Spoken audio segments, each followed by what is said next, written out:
The South China Sea. You've heard the name. It shows up in news headlines. Tensions rising, ships colliding, fears of war. It seems distant, like some complicated regional dispute between countries on the other side of the world. But here's the surprising truth. The crisis didn't begin this decade. It didn't even begin in our lifetime. The roots of today's South China Sea conflict go back more than 70 years, to a treaty written in the aftermath of World War II, a treaty that was supposed to bring clarity, but instead left behind dangerous ambiguity, a treaty that still casts a shadow over global politics. This is the story of the San Francisco Peace Treaty of 1951, and how a few missing words in that document fuel one of the most dangerous disputes on Earth. Welcome to the first ever episode of Roots of the Matter YouTube channel, where forgotten history explains today's biggest headlines. Now let's dive straight in. World War II left Asia in ruins. Japan's empire collapsed after its surrender in 1945, and the question immediately arose: who would control the territories Japan once claimed? Japan had taken control of many islands in the Pacific. Some were seized from Western powers. Others had been barely inhabited, and in the South China Sea, Japan occupied the Paracel Islands and the Spratly Islands, two scattered groups of reefs and rocks. For Japan, these islands were valuable during the war. They gave military access. They controlled sea routes. But when the war ended, they became diplomatic puzzles. The Allied powers, led by the United States, wanted to finalize peace with Japan. That meant deciding what Japan would keep and what it would renounce. So, in 1951, leaders from 48 nations gathered in San Francisco. Their goal was to sign a peace treaty that would end the state of war with Japan and redraw the map of the Pacific. The treaty was ambitious. It stripped Japan of its colonies. It confirmed independence for Korea. It outlined reparations. And it set the stage for Japan's return to the international community. But hidden inside the treaty was a fatal omission. Article 2 of the treaty stated that Japan renounces all right, title, and claim to the Spratly Islands and to the Paracel Islands. Clear enough, right? Japan gives them up. But here's the problem. The treaty never said who they would belong to. Not China, not Vietnam, not anyone. The islands were simply left hanging. This wasn't an accident. The United States and its allies deliberately avoided assigning ownership. Why? Because the Cold War was beginning. By 1951, China had undergone revolution. The Communist Party, led by Mao Zedong, had taken power in Beijing. But the defeated nationalist government had fled to Taiwan, still calling itself the Republic of China. Both sides claimed to be the real government of China. Both sides claimed the South China Sea Islands. If the treaty gave the islands to China, which China would it mean? The one in Beijing? Or the one in Taipei? The Americans didn't want to decide. So they left the question unresolved.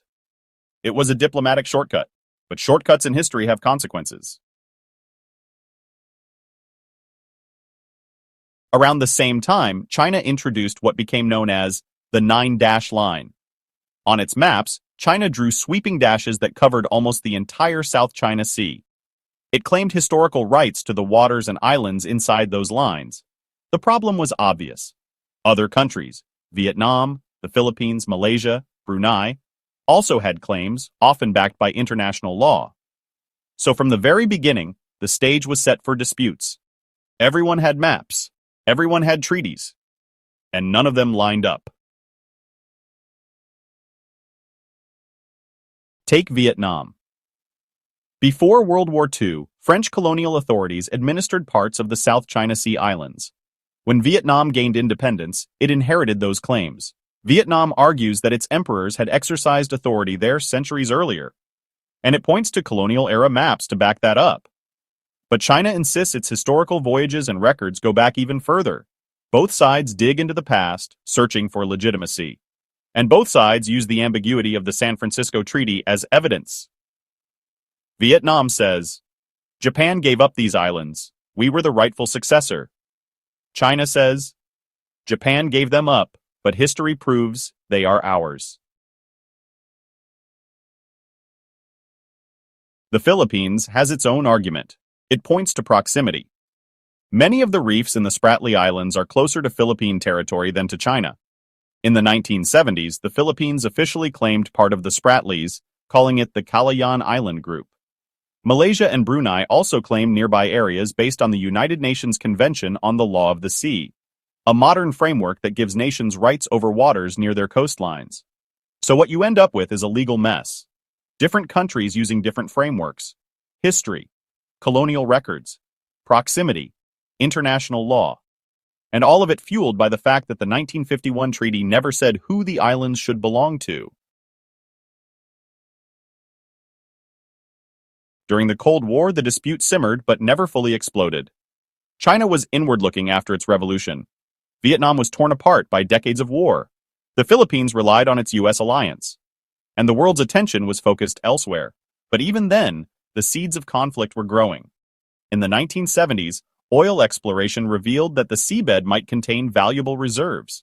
Suddenly, tiny reefs and rocks became strategic prizes. Fishing grounds added even more incentive. Control of the islands wasn't just about history anymore. It was about resources and money. By the 2000s, the dispute turned into open competition. China began building artificial islands, pouring sand onto reefs and turning them into military bases. Runways, harbors, radar stations. Vietnam, the Philippines, and Malaysia also fortified their outposts, but on a much smaller scale. In 2016, an international tribunal in The Hague ruled against China's 9-dash line, saying it had no basis under international law. But China rejected the ruling outright. Why? Because from China's perspective, the San Francisco Treaty never gave the islands away to anyone else. To Beijing, history and sovereignty trump international courts. Now, you might ask, why should the rest of the world care? The answer is simple. The South China Sea is one of the most important waterways on Earth. Every year, more than 1/3 of global shipping passes through it. That's trillions of dollars worth of goods, from energy supplies to consumer products. If conflict erupts here, the ripple effects would be global. Shipping delays, rising prices, economic turmoil. And because the United States has defense treaties with countries like the Philippines, a clash could escalate into a confrontation between superpowers. So what started as a missing clause in a treaty has become a potential trigger for world conflict. It's striking how often leaders reach back into the past. Chinese officials cite maps from centuries ago. Vietnamese leaders point to imperial records. The Philippines references colonial treaties. Each side says, history proves we're right. But the truth is more complicated. History doesn't give simple answers. It gives ammunition. And when history is vague, when treaties leave questions unanswered, the disputes don't fade. They linger. They grow. They become flashpoints. The San Francisco Peace Treaty was meant to close the book on World War II. Instead, it left open a chapter that still haunts Asia today. And let's not forget the human side of this story. Fishermen who've worked the same waters for generations now face harassment or arrest. Ships are shadowed by coast guards and naval vessels. Ordinary people are caught in the middle of a geopolitical struggle. For them, the legacy of a 1951 treaty isn't abstract. It's personal. It's whether they can fish, trade, and live in peace. So here we are. The South China Sea, a place where global trade flows, a place where navies circle each other warily, a place where a treaty from 1951 still shapes the present. The San Francisco Peace Treaty ended the war with Japan. But in its silence, in its refusal to say who the islands belong to, it created one of the most dangerous disputes of our time. History doesn't just stay in textbooks. It lingers in borders. It hides in forgotten documents. And it resurfaces in the conflicts of today. The South China Sea crisis isn't just about modern politics. It's about the ghosts of treaties past. And it forces us to ask, how many of today's conflicts are really just unfinished business from yesterday? Because to understand today, we have to go back to the roots of the matter. That's it from us on this first ever episode of our YouTube channel. If you watched this far, why not subscribe to the channel for more videos like this to come?